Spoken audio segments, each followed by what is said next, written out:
ሰላም ክብራትና ክብራን ተመልካቾቼ ዛሬ በቤት ኪራይ መስራት ለምትፈልጉ የዶሮ እርባታን ወጣ ብላችሁ ተከራይታችሁ ለመስራት ለምትፈልጉ ጥሩ መረጃን ይዤላችሁ መጥቻለሁኝ።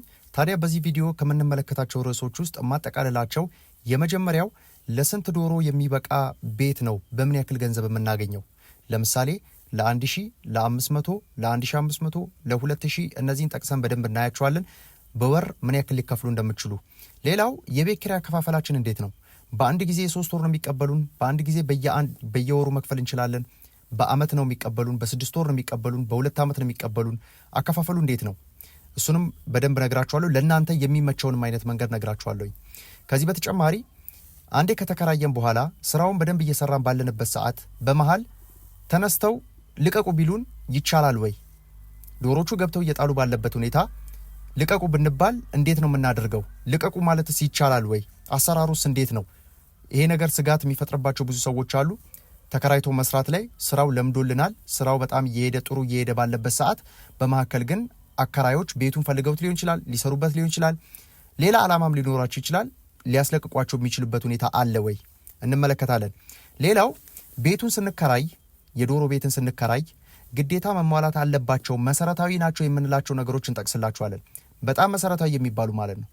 አንድ የዶሮ ቤት የሚያሰኙት ወይም ደግሞ ለስራችሁ ብዙ ችግር የማይፈጥሩ፣ ብዙ የስራ ጫና የማያደርጉባችሁ፣ ብዙ ወጪ እንዲያይኖርባችሁ የሚያደርጉ ነገሮች አሉ። እንመለከታለን እሱንም።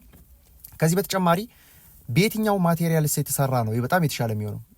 የጭቃ ቤት አለ፣ የብሎኬት ቤት አለ፣ እንዲሁም ደግሞ የቆርቆሮ ቤት አለ። የትኛውን ብንከራይ የሚለውን ደግሞ አስቀምጥላችኋለሁኝ። አብራችሁን ከቆያችሁ ጥሩ ትምህርቶችን እንማራለን።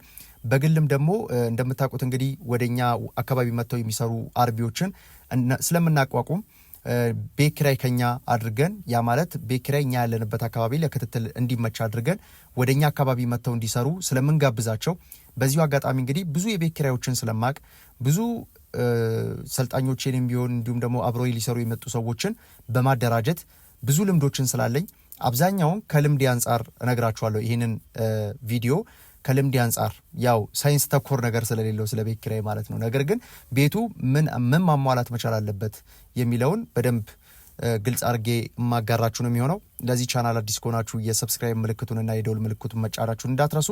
ኮመንት ላይ ሀሳብ አስተያየቶቻችሁን ጻፉልኝ። ቀጥታ ወደ መረጃው ስገባላችሁ ከዚህ በፊት ግን ወደ መረጃው ከመግባቴ በፊት ስልጠናችን 103ኛ ዙር ላይ ደርሷልና 104ኛ ዙር መጪው ሰኞ ቅዳሜና እሁድ ተመዝግባችሁ መጪው ሰኞ ስልጠናውን እንጀምራለን። ፕራክቲካል በሆነ መንገድ አሁን እርባታው የሚፈልገውን ኢንፎርሜሽን የሚፈልገውን አይነት ትምህርት በየጊዜው እያሻሸልን ከልምዳችን እየጨመርን ከሳይንስ እየወሰድን መሬት ላይ ሊወርድ የሚችል አይነት ስልጠና በደንብ ብዙ ሰዎች የተደሰቱበትን አይነት ስልጠና በ103ኛ ዙር ጨርሰናል።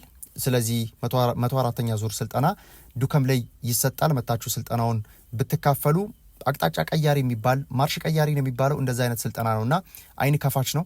በደንብ ባላሰባችሁበት አይነት እይታ ነው የምናየውና ሰፋ አድርጎ ለመመልከትና ወደ ስራው በሙሉ ኮንፊደንስ ለመግባት ይመቻቸዋል ብዬ ነው የማስበው። ብዙዎች እንግዲህ ተመችቷቸው 99% የሚሆኑት ሰልጣኞች እንግዲህ ያላሰቡትን አስበው እንዲሄዱ አድርገናቸዋል። እናንተም መታችሁ እንግዲህ ትገመግሙናላችሁ ማለት ነው።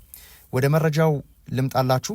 የመጀመሪያ እንግዲህ ለስንት ዶሮ የሚበቃ ነው በምን ያክል ገንዘብ መከራየት ያለብን የሚለውን በተወሰነ መልኩ መረጃ ልስጣችሁ። እንግዲህ በአማካኝ 1000 ዶሮ የሚያስገባ ዶሮ አርቢ ካለ በአማካኝ 1000 ዶሮችን ጥንቅቅ አድርጎ መያዝ የሚችል እዚህ ጋር ካሬ ማልጠቅስላችሁ ለምንድን ነው? ብዙ ጊዜ እዚህ ጋር ካሬ ስጠቅስላችሁ ያቺን ካሬ ይዛችሁ ሁሉም ቦታ ላይ ለመስራት ፍላጎት ሲኖር ይታያል። እንደዛው ማስገብታችሁ ብዙ የተጎዳችሁ ሰዎችም አላችሁ፣ የተጠቀማችሁ ሰዎችም አላችሁ።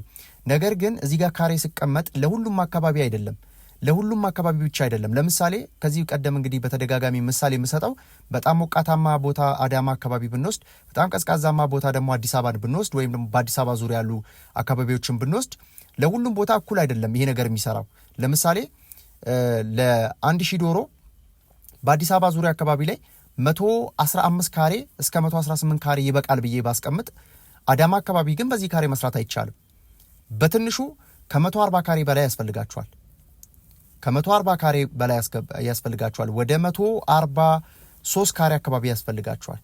አሁንም ያስቀመጥኩ ካሬ ደግሞ ቤቱን እንዴት ሰራችሁት፣ የቤቱ ቁመት፣ የቤቱ ስፋት፣ የቤቱ የአየር ዝውውር መጠን፣ ዙሪያው ላይ ምን አሉት፣ ቤቱ የተሰራበት አካባቢ ላይ ምን አለ ከሚለው ጋር ከግምቱ መግባት ስላለበት እንደ ካሬ አልጠቅስላችሁም እዚህ ጋር። ነገር ግን በዶሮ ምሳሌ እንውሰድና 1000 ዶሮዎችን ማስገባት የሚፈልግ ዶሮ አርቢ ካለ በአጠቃላይ ከ16000 ብር የቤት ኪራይ እስከ 22000 ብር የቤት ኪራይ ይጠበቅበታል። ከ16000 ብር እስከ 22000 ብር ያክል ይጠበቅበታል። በዚህ መካከል ግን የ8000 ብር የ6000 ብር ልዩነት አድርጌ የሰራውላችሁ ምንድነው አካባቢው ለነዋሪዎች እየቀረበ በሄደ ቁጥር ዋጋው እየጨመረ ነው የሚመጣው። ርቀቱ በቀነሰ ቁጥር ዋጋው እየጨመረ ነው የሚመጣው። የቤቱ አሰራር፣ የቤቱ የአየር ዝውውር፣ የቤቱ አቀማመጥ፣ የቤቱ ብቸኛ መሆን፣ መነጠል፣ የራሱ ግቢ ራሱን የቻለ ግቢ መኖሩ ዋጋዎቹን ከሚጨምሩ ነገሮች ውስጥ የሚጠቀስ ነው። የራሱ ውሃ ማብራት መኖሩ ዋጋ እንዲጨምር ከሚያደርጉ ነገሮች ውስጥ የሚጠቀስ ነው። ስለዚህ ከዚህ ጋር ተያይዞ ከ16000 ብር እስከ 22000 ብር ያክል እናስቀምጥለታለን።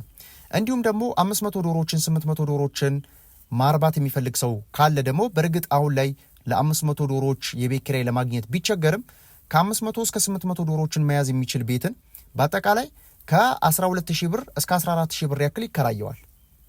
ከ12000 ብር እስከ 14000 ብር ያክል ይከራየዋል። በመቀጠል የምንመለከተው ርዕስ ምንድነው? የቤት ኪራይ አከፋፈላችን ምን ይመስላል? እንዴት ነው የምንከፍለው? ቤቱን ከተከራየን በኋላ በየወሩ ነው የምንከፍለው?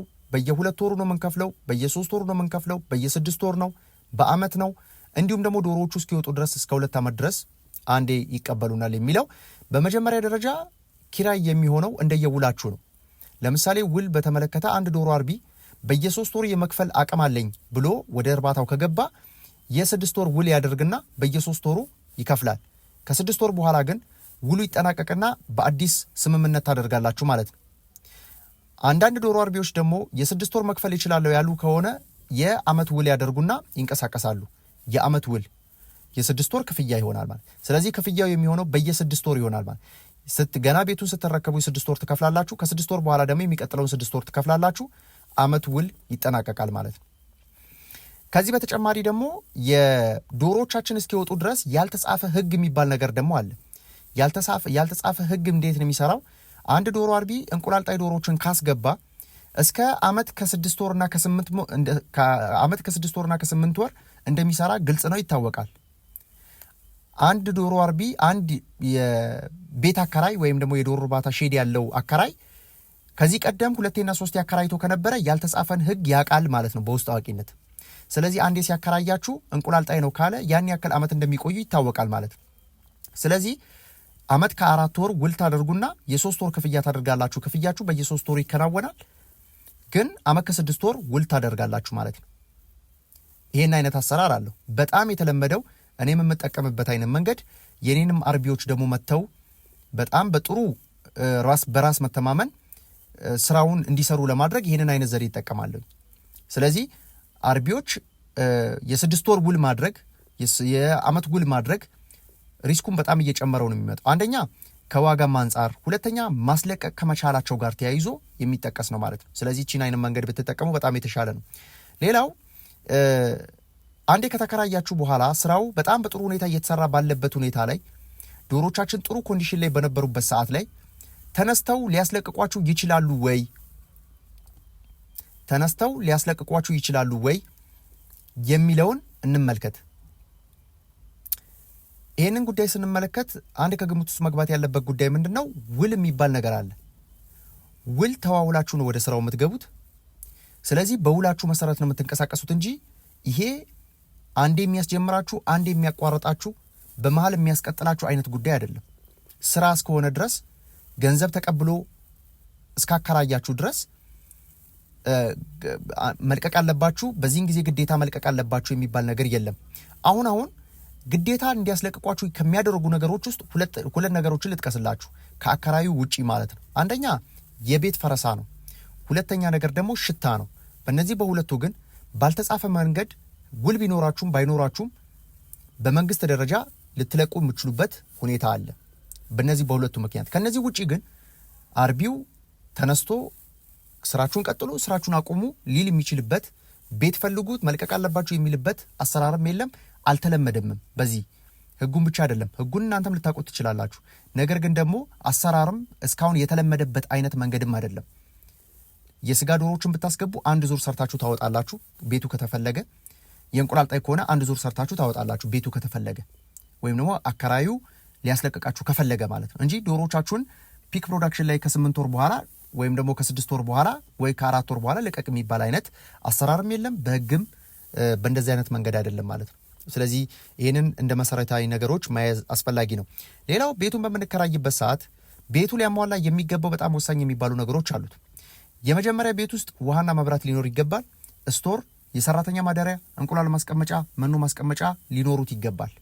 እነዚህ መሰረታዊ ናቸው። እንዲሁም ደግሞ ለክትትል እንዲመቻችሁ ቀረብ ያለ ቦታ ላይ ብታደርጉት፣ ለትራንስፖርቴሽን በጣም አመቺ ቢሆን፣ የውሃ መጥፋትና መምጣት እዛ ቦታ ውስጥ እዛ ግቢ ውስጥ ውሃ መተከሉ ብቻ ሳይሆን በሳምንት ስንቴ ይመጣል፣ በየቀኑ ይኖራል ወይ፣ ምን ያክል ሮቶ መግዛት አለብኝ የሚለውን ሂሳብ ስሌት ውስጥ እንዲገባ ማለት ነው። ለምን ኢኒሻል ኢንቨስትመንታችሁ ውስጥ ትልቁን ድርሻ የሚወስደው ከእቃ ግዢዎች ውስጥ ሮቶ ነው። ስለዚህ ሮቶ ምን ያክል ሺህ ሊትር ያስፈልገኛል የሚለውንም ሂሳብ ውስጥ እንድከቱት ይህን ከግምት ውስጥ ማስገባት ያስፈልጋል ማለት ነው። ስለዚህ ከዚህ ጋር ተያይዞ መሰረታዊ የሚባሉት ጉዳዮች ቤት ስትከራዩ እነዚህ ከግምት ውስጥ መግባት አለባቸው። ሌላው በየትኛው ማቴሪያል የተሰራ ቢሆን ይመከራል ከሚሉ ጉዳዮች ጋር ተያይዞ ሶስቱን አስቀምጫለሁኝ። የመጀመሪያ ጭቃ አለ፣ ከዛ ብሎኬት አለ፣ ከዛ ደግሞ ቆርቆሮ አለ። እንግዲህ ሁለቱ በንጽጽር ስንመለከታቸው በቆርቆሮ ቤትን መስራት ይቻላል፣ በብሎኬት ቤትን መስራት ይቻላል። እንግዲህ የማቴሪያሉ ጉዳይ የሰውየው የቤቱ ባለቤት ረጅም ጊዜ እንዲቆይለት በጥሩ ማቴሪያል የሚሰራ ከሆነ በብሎኬት ቢሆን በጣም የተሻለ ነው። በቆርቆሮ ደግሞ በሁለተኛ ደረጃ እንመርጠውና በጭቃ ደግሞ ሶስተኛ ደረጃ ላይ እንመርጠዋለን። ከዚህ ውጪ ግን ባሉ ማቴሪያሎች የተሰራ ቤት አይደለም ተብሎ የሚታሰበው። ለዶሮዎች በጣም ሪስክ ነው። ክረምትና በጋም በትክክል ዶሮቻችን በጥሩ ሁኔታ ሊይዝልን የማይችሉ አይነት ቤቶች ናቸውና ከነዚህ ውጪ የሚመከሩ አይደሉም። ነገር ግን ብሎኬት፣ ቆርቆሮና ጭቃ እነዚህ የሚመረጡ ናቸው። እነዚህን ሀሳቦች እንግዲህ ዛሬ ይዤላችሁ መጥቻለሁኝ። የ104ኛ ዙር ስልጠናችንን መከታተል ለምትፈልጉና ማርሽ ቀያሪ የሆነው ስልጠናችንን ዶሮ እርባታም ባላያችሁበት አይነት መንገድ የምታዩበት አይነት ስልጠና ነው። በራሳችን ትራንስፖርት ከዱከም መናኸሪያ ወደ ስልጠና ማዕከላችን እንወስዳለን፣ እንመልሳለን። ከዚህ በተጨማሪ ታዲያ 2 ቀን ቲዮሪ ሆንና 1 ቀን ደግሞ ፕራክቲካል የምናይበት ነው። ያወራናቸው ነገሮች ሳይንስ ነው ብለን የተናገርናቸው ነገሮች እንዲሁም ደግሞ ማድረግ አለባችሁ አንድ ዶሮ አርቢ ማድረግ አለባቸው የሚባሉትን ነገሮች መልመድ መቻል አለበት። ከየት ነው የሚጀምረው? ከኛው ስልጠና ማዕከል ነው የሚጀምረው። ክትባቶችን ከትቦ ማወቅ መቻል አለበት። መንቁር መቁረጥ መቻል አለበት። መኖ አምርቶ ማወቅ አለበት። የዶሮዎችን አይቶ ዝርያ መለየት መቻል አለበት። አንድ አርቢ በጣም ግዴታ ናቸው እንደ ህግ አስቀምጠን ይሄንን ካልቻለ ከዚህ ስልጠና ማዕከል መውጣት የለበትም፣ እርባታም ማቋቋም የለበትም ብለን ከምናስቀምጣቸው ነገሮች ውስጥ 6-7 የሚሆኑትን ነጥቦች እዛው በተግባር የምታያቸው ናቸው። በወሬ ብቻ ታይተው የሚሄዱ ነገሮች አይደሉም። ስለዚህ ስልጠናዎችን ብትከታተሉ በጣም በትንሽ ገንዘብ ብዙ እውቀት የምታገኙበትን አንድ ዶሮ አርቢ ስልጠናው ወሰደ ማለት ወደ ዶሮ እርባታ መግባት አለበት የሚባለውን አይነት ነገር የሚያስቀር ነው። ላይሆን የሚችልበት ሁኔታ አለ። የተቀመጡትን ነገሮች ማሟላት የሚያቀታችሁ ከሆነ ወደ እርባታው ላተገቡት ይችላላችሁ። ከናንተ ጋር ማሄድ አይነት ቢዝነስ ሊሆን ይችላል። ከናንተ ባህሪ ጋር፣ ከናንተ ስራ ጋር፣ ከናንተ ካላችሁበት ሁኔታ ጋር ላሄድ የሚችል ቢዝነስ ሊሆን ስለሚችል እሱን ደግሞ የምታረጋግጡት እንደነዚህ አይነት ስልጠና ቦታዎች ላይ ሄዳችሁ ምን ያስፈልጋል ከሚለው ጋር ተያይዞ ስታውቁ ይሆናል ማለት ነው። ስለዚህ ሙሉ ፓኬጆችን የዶሮ እርባታ ፓኬጆችን የምትፈልጉ ካላችሁ ቢሮአችን ዱከም ብሉ ናይል ህንጻ 2ኛ ፎቅ ላይ ነው የምንገኘው።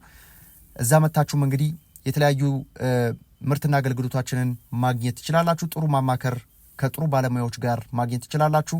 ሰላም።